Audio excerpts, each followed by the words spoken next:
Look at that. We're live. We I are. really like that you tell me that we're going live. I have to see the indicator. So it's like there's this delay between you pushing the button and there being any kind of feedback other than the red light that Yeah, just I don't pops get a up. So countdown. No, I think I can turn on a thing. it's not even a countdown. It's just like, like, hey, here we are. So what's going on with you today? Whoa. It's Thursday. It is Thursday. It's our last stream of the week. Yup. So we're gonna make it a good one. All right. Aren't all of them good ones? Well, yeah, but they just keep getting better and better and better. As they should. Actually, I talked about that today. That's what this chart behind me is. How do you get better? You get better by doing things and then reflecting on those things that you did and then doing more of the things. So All those you can things get are better good. through training, or you can get better through coaching, or you can get better through, there's a couple of different ways. You get better through practice, the right practice. I think that's the big, and that was part of what I was talking about this morning in the video I pushed out. You've got to figure out what your practice is, not what somebody else's is. You don't judge yourself against somebody else. Go out and do your thing, figure out your thing. And what's the phrase? It's not practice makes perfect. It's perfect practice makes perfect. Yeah, but what's perfect? I think what they mean, they just wanted to have some sort of alliteration or something, but I think mostly what they mean by it is to have strategized how you're going to practice and to be, what's the word I'm looking for?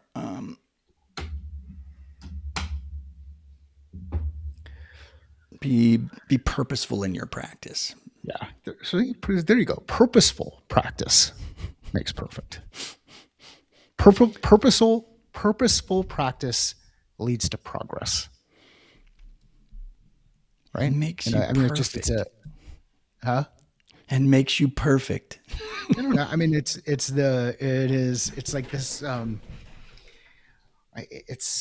I don't know how to make the words sound. The words that come out of my mouth sound the way that they sound inside my head on this. Yeah, thank you for laughing. There's this, like, you go to a college, and in the college, someone's wearing a jacket, and that jacket has patches on their elbows, and maybe they're walking around with a briefcase and they've got a set of glasses on or something, and they sit in front of the room, and they're instructing, they're pontificating, they're preaching, they're giving information out to the masses, and there's this pedestal that you put that person on, and some people have access to it. Like, you get into these massive open online courses. Remember those? Oh yeah, boy! Man, that's a blast from the past. A MOOC. The MOOCs are coming. Like, the MOOCs are going to completely change education. Here's the thing. Since the MOOCs have come, I think we've gotten dumber. But it's... Well, no, then it was, what was it? Upside down training, or what was the MOOCs were going we're going to to flip the classroom. the classroom. Yeah. Flip the classroom. Flip the classroom. This is going to be amazing. We're going to do MOOCs, and we're going to flip the classroom, and the whole educational system's going to be disrupted, and everyone's going to follow along because it's the most perfect way to do it. Yeah. How'd that go? I don't remember the last time I did a flipped classroom model. It's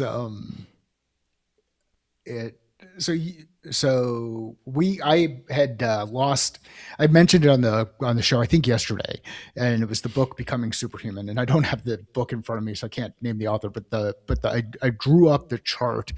Thank you for calling me dumber, Craig. I appreciate it. Come on, we have to I, blame something. yeah, here's what I would say. I would say that they didn't really help. It became, I mean, one of the cool things about a MOOC and availability and the access, it's kind of like podcasts and audiobooks and all of these things. You can go and consume as much content as you want, and you can be an academic. Like you might call it research, but you could go do all of this. You can go consume it, and you're overfed, but are you undernourished? Like, are you actually going in and applying it? Are you going and doing work? Is it actually making an impact? And I think that's where you've got to ask yourself the question, like how many, uh, how many times can you watch a YouTube video on how to play the guitar and not ever pick up a guitar and ultimately not get better at the guitar? What is it that gets you better? It's picking it up. It's using it. Like the ukulele that I've got sitting around this office. I'm not going to get better at it through osmosis. I'm not going to get better at it through just watching someone do it. I mean, I can understand what strings do and where your hands are supposed to be and all of that kind of stuff, but I got to get my hands on the instrument to get it to work. Well, you should pick that up more often, and I could encourage you to do that in between segments if you want to, or every time you feel like ranting during the show, you can pick it up.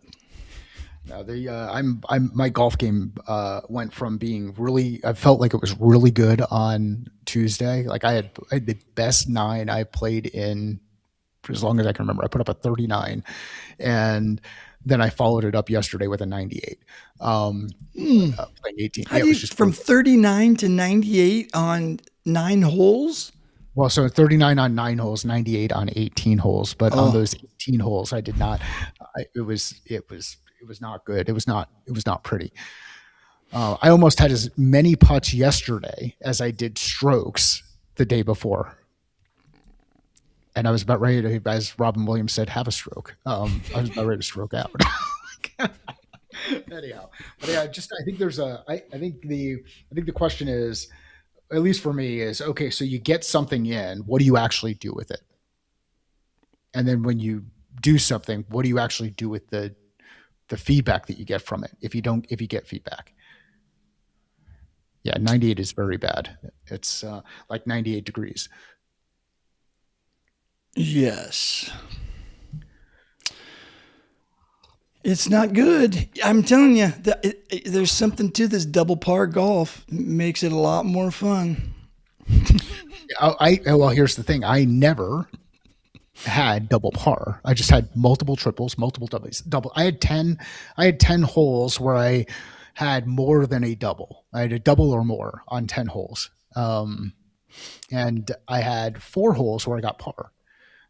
So if you think about it, in 18 holes, 4 of them I had par, which is what you're supposed to shoot. So in 14 holes, I was 14 holes, I was 26 strokes over par.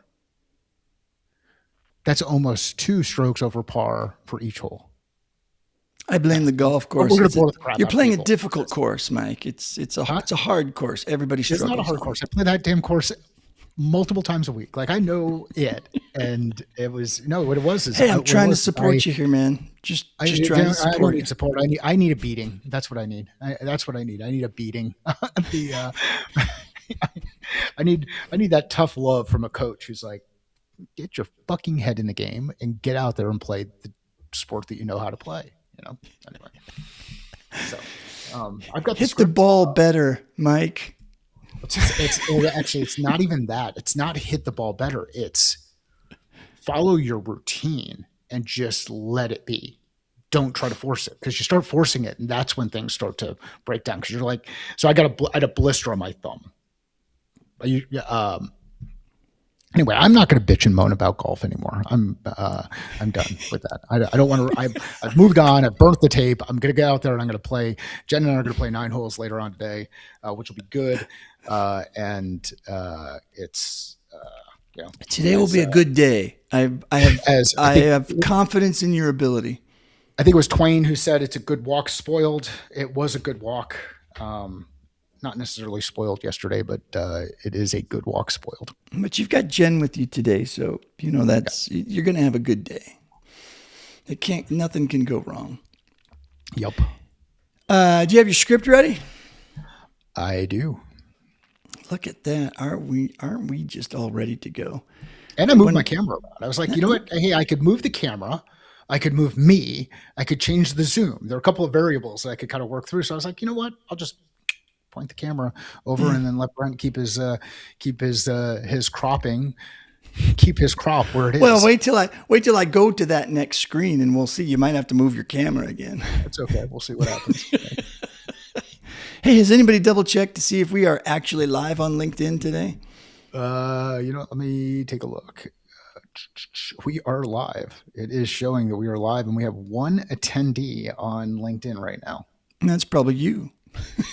Yeah, it might be. All right, let's do this. Hello. Please go to YouTube. Yeah, it's kind of weird. All right, so I'm going to hit play and hope. Oh, yeah. The delay is brutal. Yeah. All right. So good. That's streaming over there. I'm going to monitor that. I think that's is that what the cool folks talking? You like monitor things. So you've got it over here and now it's being monitored. Oh yeah. You're monitoring things. Yes. I'm monitoring. Keeping an eye on stuff. Monitoring's cool when you get older. When you're a hall monitor, it's not cool.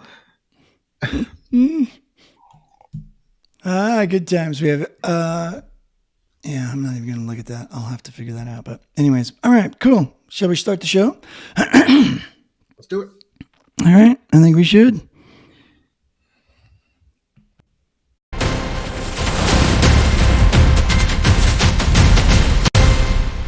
It's time for today's headline. Good morning. Wow. Good morning, corporate America. It's Wednesday, March 25th. And if you haven't updated your AI ethics policy in the last 20 minutes, you're basically a dinosaur. What the heck just happened to my screen? Sorry about that. I'm Brent. And I'm Mike. I just spent 3 hours trying to get an AI agent to write my performance reviews, and it ended up resigning on my behalf. So I'm technically a freelancer now.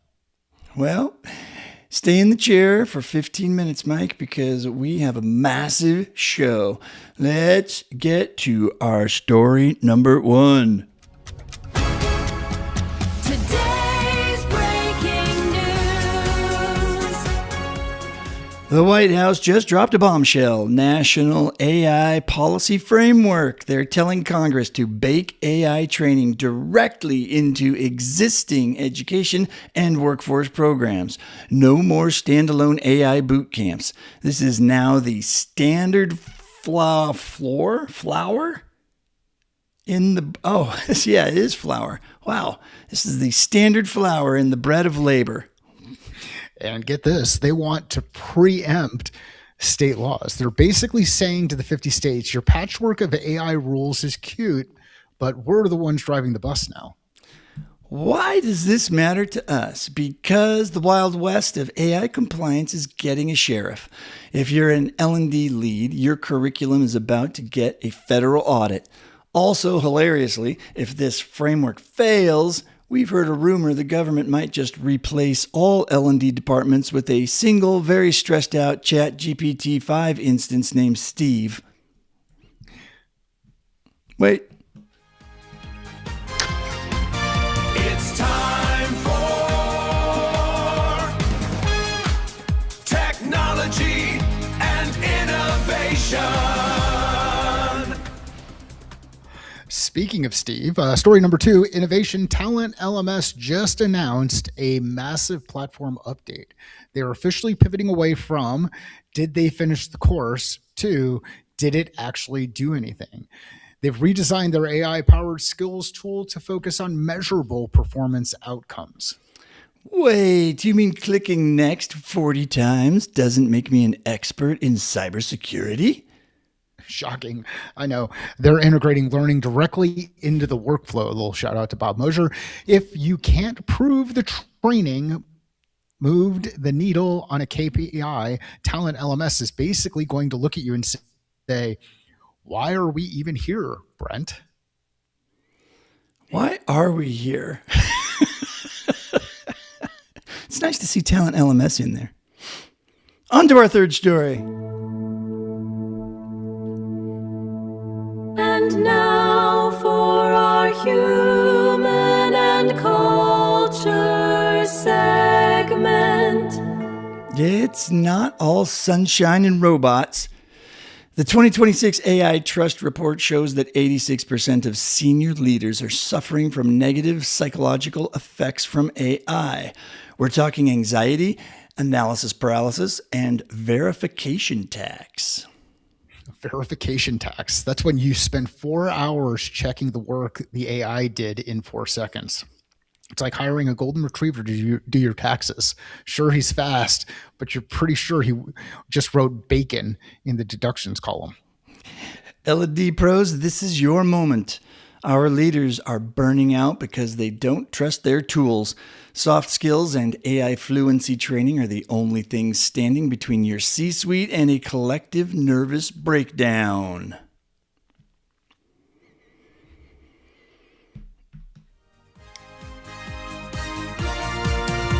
And now a random industry with an L&D problem. Solving the L&D problem. My favorite clip. SHRM's Q1 labor review is out, and while the market is cooling, healthcare L&D is absolutely in fuego. With an aging population, the demand for healthcare skills is skyrocketing. They're calling it the stagility era. Stability plus agility. Hospitals aren't just looking for doctors, they're looking for super workers who can handle AI-assisted diagnostics while maintaining human empathy.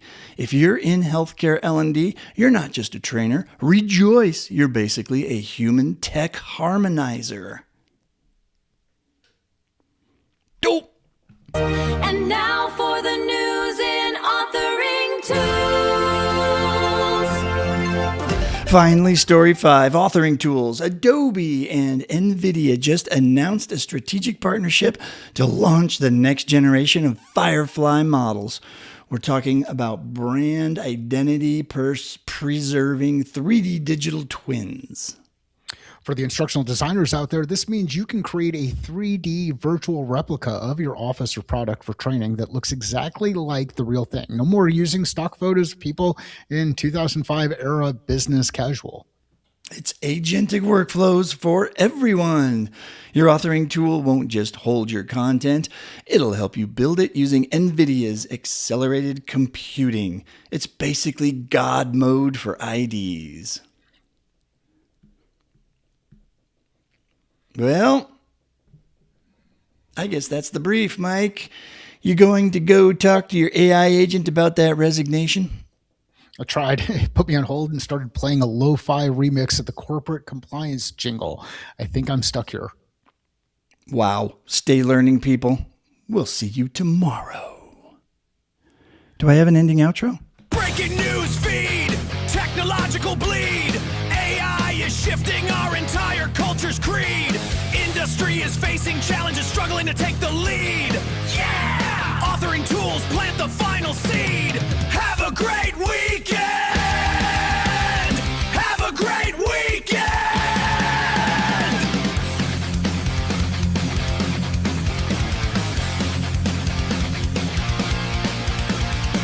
There we go. The metal How was outro. that? Craig, thumbs up. 30 thumbs seconds of down. metal for Craig.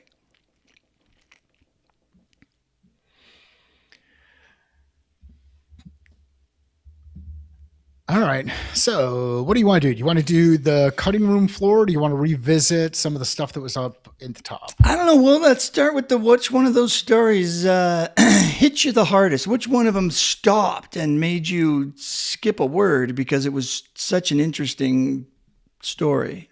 Look at that. I think you got a good from Craig. He said not too shabby, which like in Craig terms, like that's almost like a 8 out of 10. Phew.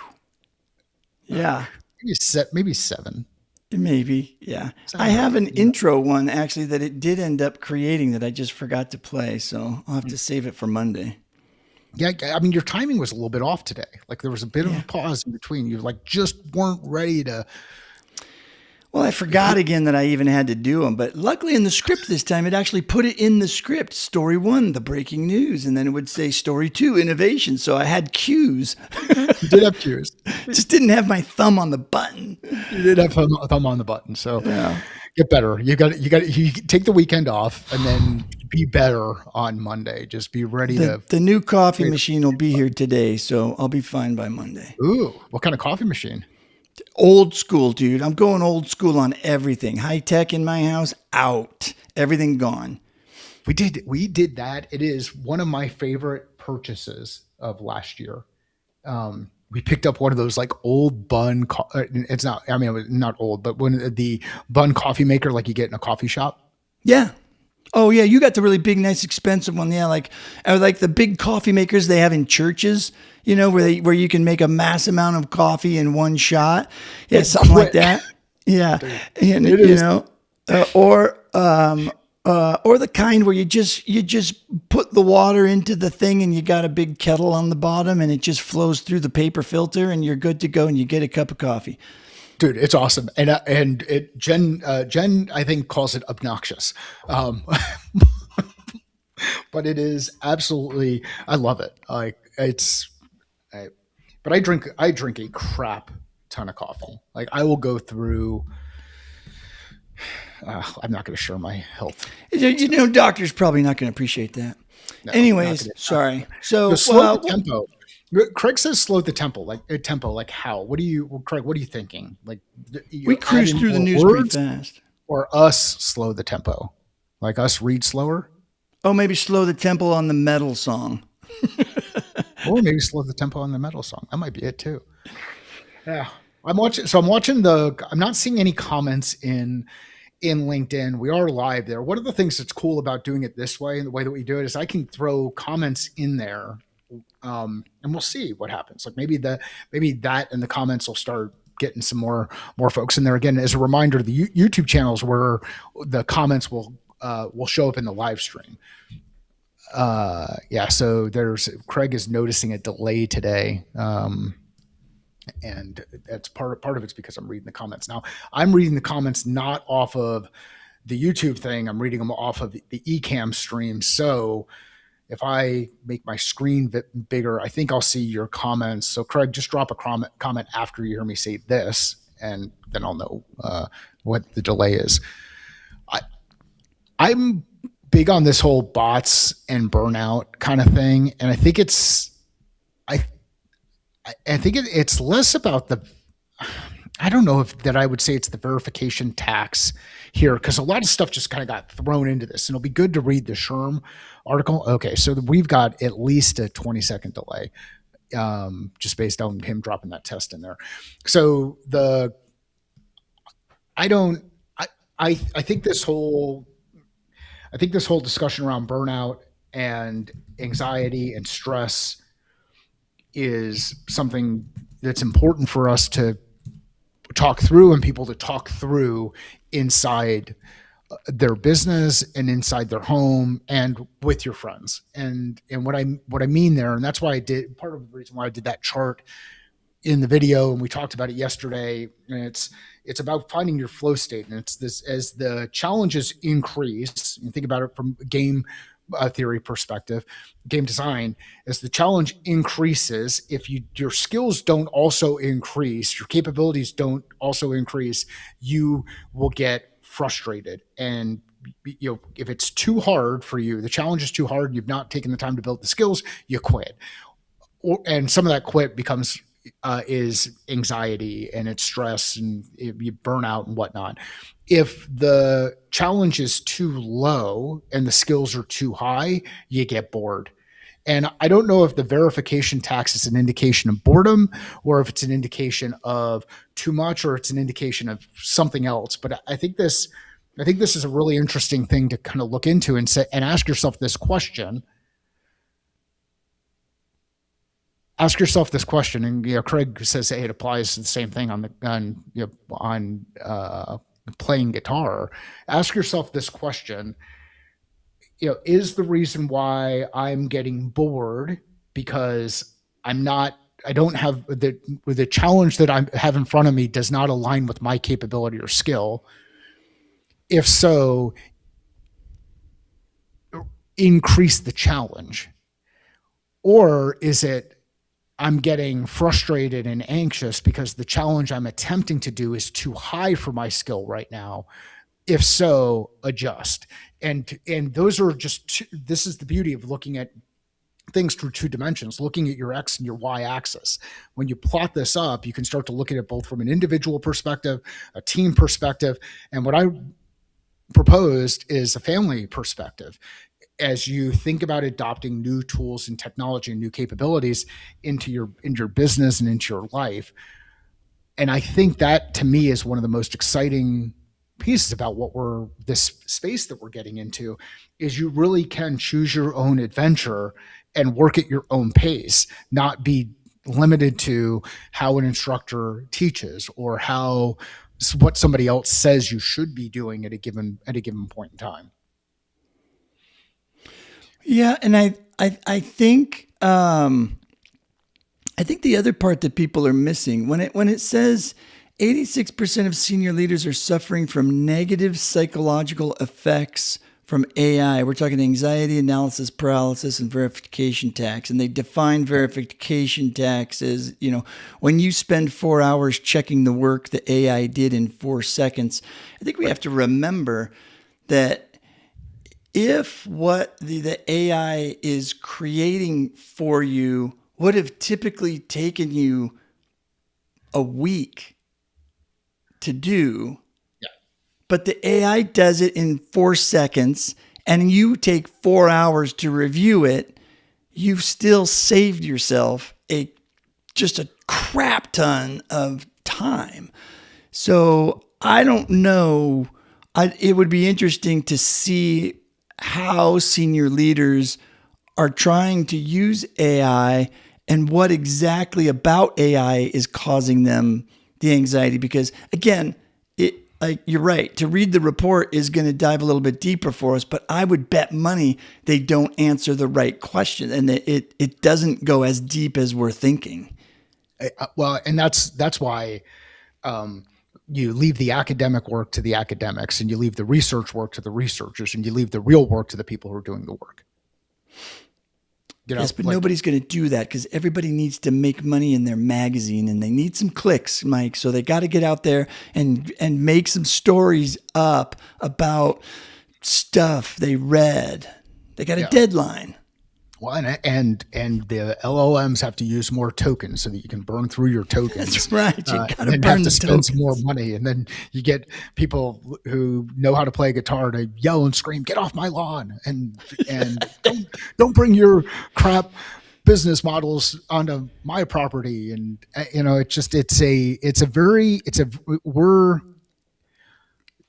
one of the coolest parts about being here on this rock at this time, I think, is that we get to navigate a very, very interesting challenge that will help us accelerate what we do much better and get ourselves in the right place in time. So think about that, what you just shared. So if it might have taken a couple of weeks to pull some information together, and you would have gotten all of that information kind of in segments, and you would have been able to iterate on it. And now you get all of that information in one go, and you realize, hey, the thing that I don't really like doing is reviewing the paperwork, editing and auditing the paperwork to see if the paperwork is right.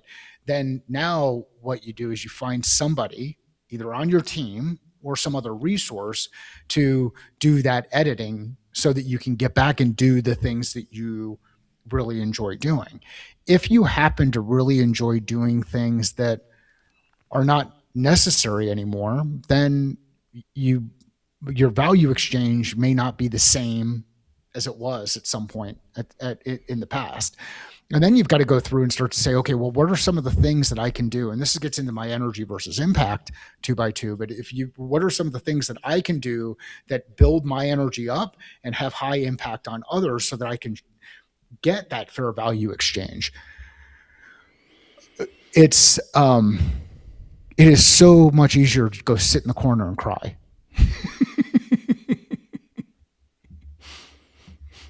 Maybe that's where the anxiety is coming from. I think 86% of leaders are crying in corners right now.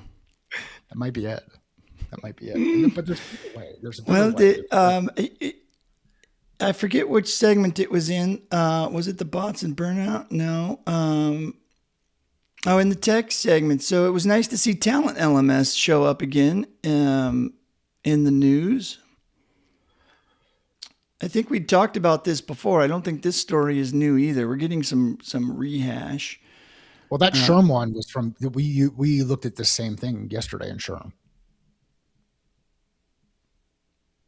Oh, the bots and burnout? Down at the bottom where it said how AI could be creating a culture debt inside organizations. That was, remember I poked fun at the debt thing, how we're using debt and architects and all that kind of stuff. Oh, yeah. So, yeah. And the verification tax showed up in another show too. Yeah. I mean, it's good stuff. I mean, I think that's the thing to remember is sometimes it's the first time people are listening to the show or watching the show, or you might just listen. Yeah. So if it's the first time that you've come in and watched this, Brent and I do this. Craig's on my mind. Brent and I do this every morning, Monday through Thursday at 9:00 Eastern, 6:00 Pacific, and we go over the news, the latest news for the last 24 hours. And we actually have an executive producer that is a bot, and that bot gets rotated through Gemini, Grok, Claude, depending on where Brent wants to push the prompt in there. So as we read the stories, which is produced and is scripted out, then we add in our perspective, our 2 cents, our experience on it. And it's a way to help you kind of see the news, what's breaking out there, without actually having to go in and search for it yourself, because we've got a tool that's going in and do it. And then you got a couple of tools that are talking about it. So that would be Brent and I. And you can join the conversation too, which is really what we're hoping to do. Is if you join us on the YouTube, you can add comments and we can see those. We're trying to monitor the LinkedIn as well. But yeah, drop your comments in over on the YouTube channel and they will get embedded, and we can engage you in the conversation as well. And if you head to livewithbrentandmike.com, you can sign up there, and then you can be part of the Slack channel. In the Slack channel, we share stuff over both the course of the day and the course of the week, including the script that we're reading. That thing pops up. I saw that pop up last night. Thursday's script popped up in the Slack. Yeah, I dropped it in there, just thinking, somebody might want to read it before showtime, because I know we don't. We do not. And just so everybody knows, it is a cold read. We don't prep any more than having the executive producer produce the script. We don't prep for it other than getting the images created. That's about it. We also ask our executive producer to give us a list of 10 stories that it found when it did its search that it decided they were not good enough to make the show.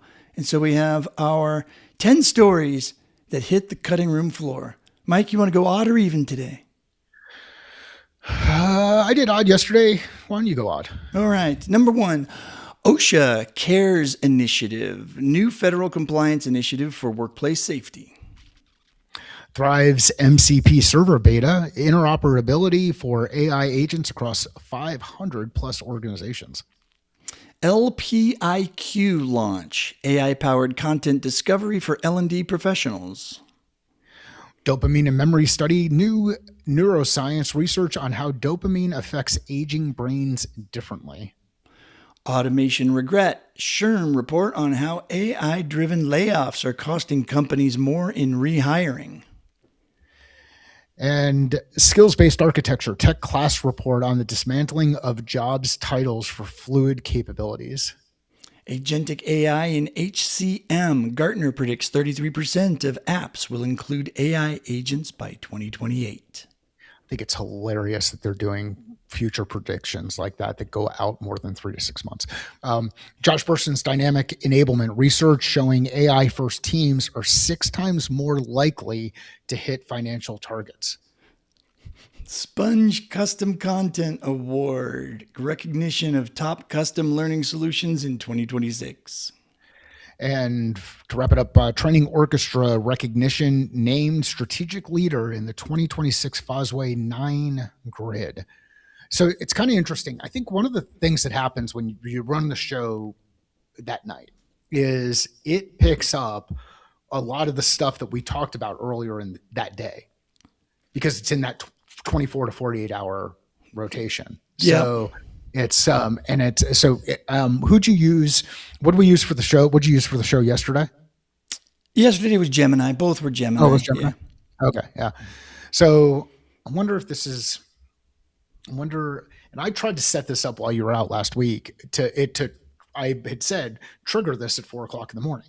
And then I came back in and looked at it, and it was not triggered. I tried to do the same thing too, and it does not do it. Like, damn it, Jim! Come on. Yeah, it's a scheduled action you can do, and I was so psyched when I learned about that particular feature, and I thought this will be perfect. I'll just go to my desk, and it'll be there waiting for me, and it'll be good to go. And no, oh no. I said, "Good day, sir." No, it did not work. It's too bad.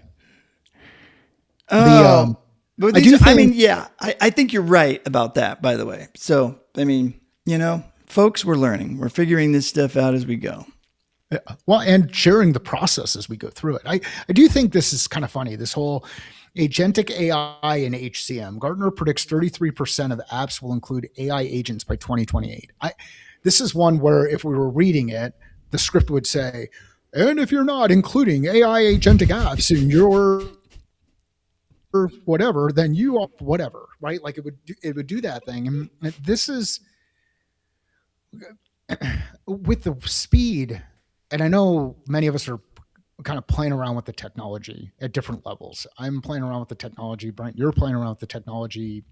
Craig's playing around with the technology. We're all playing around. Wendy, we're playing around with the technology at different levels. Josh Cavalier's out doing his thing. Sam Rogers is doing his thing. Debbie Richards is doing her thing. Like everybody's doing kind of their thing.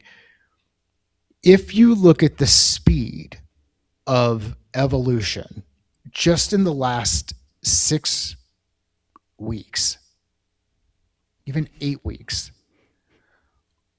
what we're able to do right now, I don't know that anybody in that group of people was predicting that. Now, they might go back and say, yes, we were predicting it. This is why we set up the fluency and literacy models and the whatever. I call bullshit. And the reason I call bullshit is because there's iterations and evolution of these models that are moving much faster than they were moving 3, 4, 5 months ago. And I love this stuff. Like I'm blown away. Like I've never seen things move this fast. And I think it's absolutely phenomenal. And can't wait to see what's next. And I'm trying to figure out, hey, how do you stay ahead of the curve? And the only way that I can think of staying ahead of the curve is to get out there and test and play and figure it out. Like I was able to throw, just to give you a personal example. So we talk about golf, and that golf is my way to just break away and just kind of let my mind go and not have all of the other things that are going crazy. And that was part of yesterday, as my mind was just in the wrong place while trying to play the game, and I wasn't focused. I can take my session data that gets captured in my Garmin launch monitor when I'm at the range. Craig could do this and record his guitar session. He can take a video of that guitar session, drop it into Grok or his LLM of choice, and ask for, how can I improve? What did I miss? What did I do better? How did I change from session A versus session B? What's improving? Here's the thing that's absolutely mind-blowing to me. When I put my session data into Grok yesterday and put 3 videos of my swing into Grok, it did its analysis, but it did more. It said, based on the temperature and the humidity in Arizona, in where you are in Arizona, this is what was expected from a ball flight perspective, and this is what happened. Like, it had all of that information in there, unless Craig has hit the limit for the day, which is all part of the game that they're playing with you. Remember, the bots are playing the game with the humans right now, and the humans are trying to learn how to play the game with the bots, and we're all working on it together. But I'm like, seriously, like, it took in wind, humidity, and temperature relative to ball flight. Yeah, I know. It always surprises me with the extra things that it gives, and I think, I think because we had this conversation before about the necessity for domain expertise and all that kind of stuff, in which we don't need to have that conversation again. But when I think about it, it's like, I like to think I have a pretty strong domain expertise in instructional design or whatever. You've got a really good domain expertise now at this point in golf. But when you're thinking about, what do I need to do differently right now? How can I fix this? How can I change this? You're just one mind trying to, work through a problem. Or maybe you call a friend and you got a second mind and you put two brains together and it's pretty good. Well, you go to AI, you're basically, talking to a thing that is the collective knowledge of millions of brains that have functioned and said things and written things over the course of history. And it is coming up with things like that for your golf game that maybe you thought of, but you don't have the science and the understanding to know why the humidity is going to, maybe, the air's thicker, so I'm going to have to swing a little harder or something. I don't know. But, it's going to be different when it comes back and it combines all of that data with instructional design stuff. It comes up with things that I know, but I wouldn't think to apply it, or I wouldn't think that that particular solution is a good one. Like, I get the curse of knowledge all the time in my instructional design work. I just know what I know is good and what works from having learned all the stuff in the past, executing it and going, yeah, wow, that did work. That's great. I'm going to do that again. I'm going to keep building that into my courses because that's effective. But now I can go back in and it'll say, build me a course. And it'll say, I've put together all of these things for you to create all of these ideas. And here's the outline. And here's a possible script you can use. Oh, and by the way, here's all the instructional theory that supports every single one of the decisions I just made and why it's going to be effective. Most instructional designers would never build something like that. They would never need to build something like that. But to have it is a great justification for why your stuff is going to work, that you don't have to put together when they ask, if somebody questions you on why is it blue and not red? Why did you choose this? That's instructional assessment and not another kind. So I think it's important to understand that this stuff is better than we are, and I think it is going to hallucinate, but even if you're a domain expert, it's still better than you.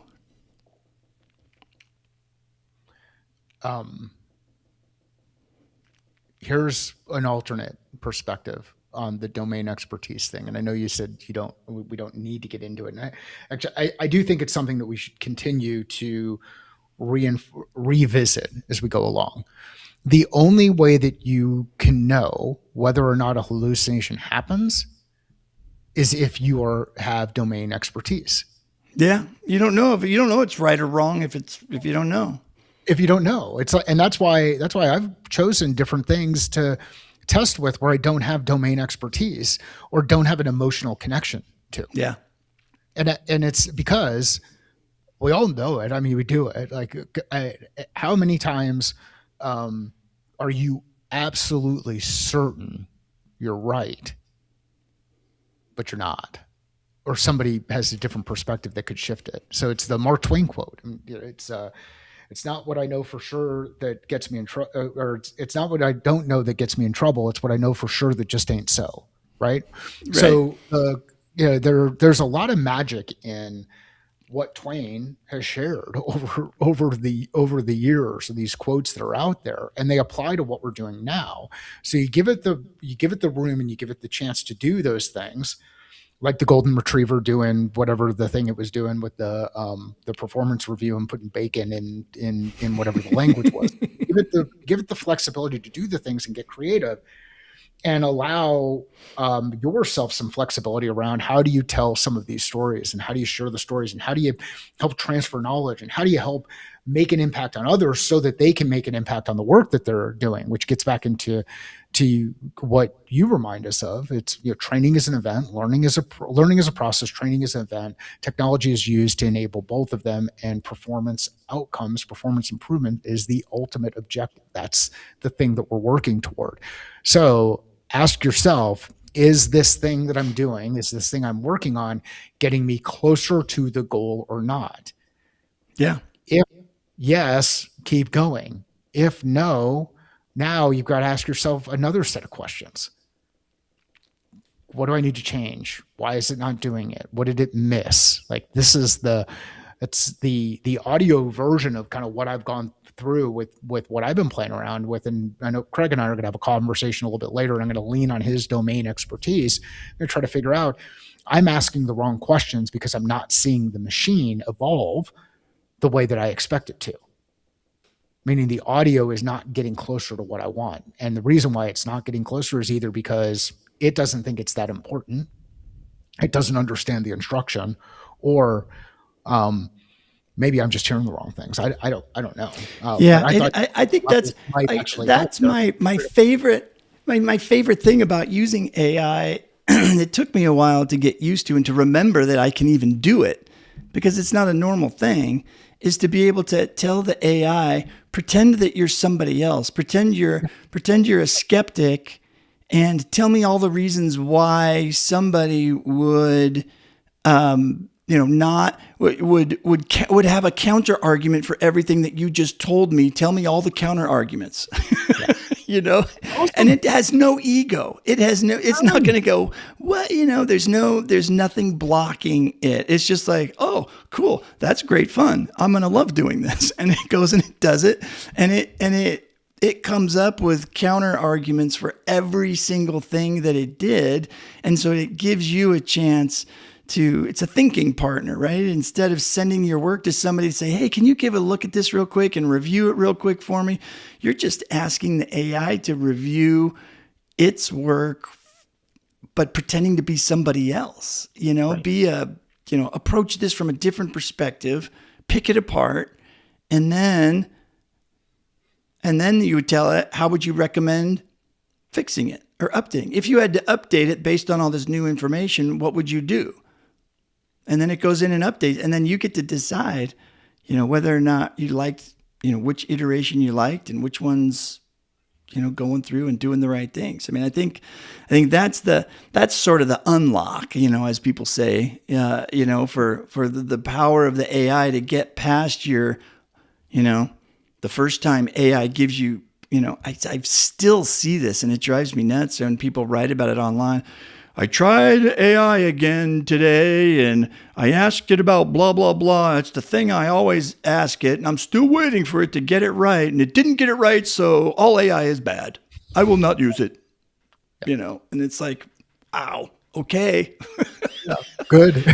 You do you, boo. Like that's, and unfortunately, here's the unfortunate thing. I think a lot of the people who are saying that stuff out loud are still using it in the background, but they're saying it for clicks. Like that's the unfortunate thing, is they're just full of shit. Like they're like, okay, so that was your thing. Right? Do you remember back in the day when we had to do like Scantron type stuff? Oh yeah. You fill in the bubbles, right? Yeah. Yep. Okay. So you fill in the bubbles, and then when you fill in the bubbles, you take the little piece of paper, and that little piece of paper goes into a machine, and it grades based on those bubbles being filled out in the specific place that they were supposed to be filled out, right? Yep. And then do you remember what would happen if, let's say you were in a classroom where the teacher had a teacher's assistant or somebody else who was there who could grade those, but didn't want to take it to the machine. How'd they do the grading? Oh, they had a little overlay thing that they could put over the key, and they would lay it over the top of the page. And if your marker came through as the one through the thing, yeah. Yeah. So if you're and what it was the overlay showed where the mark should be. Yeah. So that if the mark wasn't there, you could do a red check. Yeah. Right. So it had this template. So it knew what good looked like and had your version. Right. And if your version was good based on what good looked like, then it could grade you properly. Right. Well, that's one of the cool things that that you're working through. It's like, what's the grading process for the response? And the way I know what good looks like is because I go in and I test something that I already know how to do. So one of the first tests I did with ChatGPT way back when, in this kind of hello world version, was, how do I train my dog how to sit? At that point in time, both the dogs knew how to sit and all of that kind of stuff. But it's a very specific order of events that you go through and do. And you don't just yell sit and hope at some point that the dog just does it, right? You have some kind of a reinforcement. You move that reinforcement in a way that makes the animal do the thing because of either the height of the treat or whatever, but there's different ways that you can do it. And then you pair the response that you get with the word. So now you have a stimulus that gets paired with the response and you click whir your way through this process, right? So think of scantrons and what do I need to test against to determine, is the thing doing the thing that I need it to do? Does the output align with what I expect based on the inputs? And if so, then let it do its thing. And if not, then let's figure out how we need to adjust it. And that's the beauty of the iterative process that you can do right now with these tools and make and build some pretty cool freaking things. So just think Scantrons. Scantrons, it is the ultimate flex. And nobody is talking about Scantrons and AI right now. Other than this. So thank you for being here.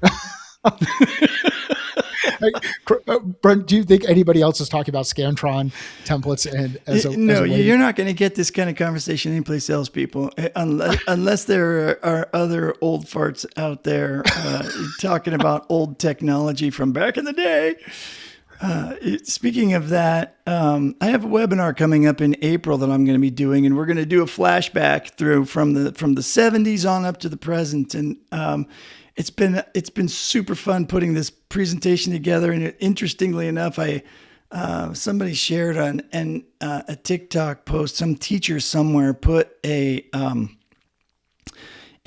overhead projector, the old style ones with the foils, the plastic acetate, whatever they call it, and you put it on and it's got the light, put it on a table and videotaped kids in the school walking up to it, trying to answer the question, what is this? And none of them could figure out what one of them's like, it's a printer. And this group of girls comes up and they're talking to each other and they're like, the thing on the bottom, it looks like, it looks like a magnifying glass or something, but yeah, what's that thing on the top? What does the top thing do? I don't know. It's got something in it, but I'm not sure. And they're totally trying to figure out what this thing is. I was like, oh my gosh, if I had more time, I'll incorporate that video into, a future workshop, but it just cracked me up. Well, it's like, it's when people talk about dial-up, right? Oh yeah. Like phones actually had a dial. Oh, not even that. Like that was dial-up connection. Like phones actually, when you rotary phone, you turn, yeah, then you have to wait for it to go tick, tick, tick, tick, tick, tick, tick, tick. And you hated your friends that had too many nines in their phone number.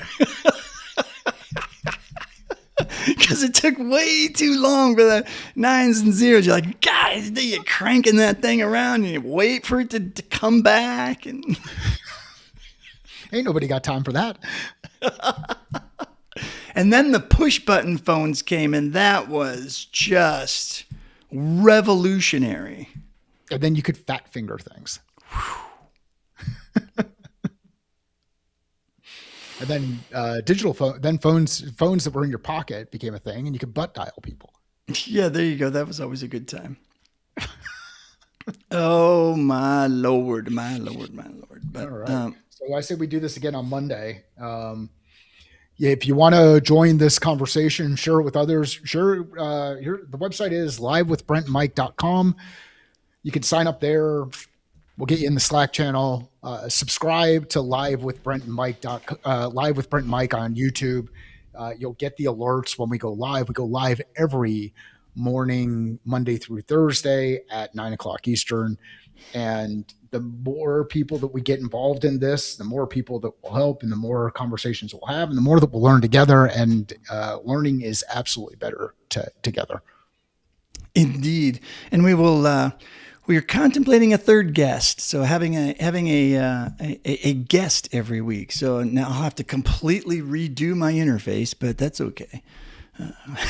We'll have a third seat at the table, and it'll be a threesome conversation. So if you're interested in being a guest sometime on the show, let us know. Anything else we need to tell people?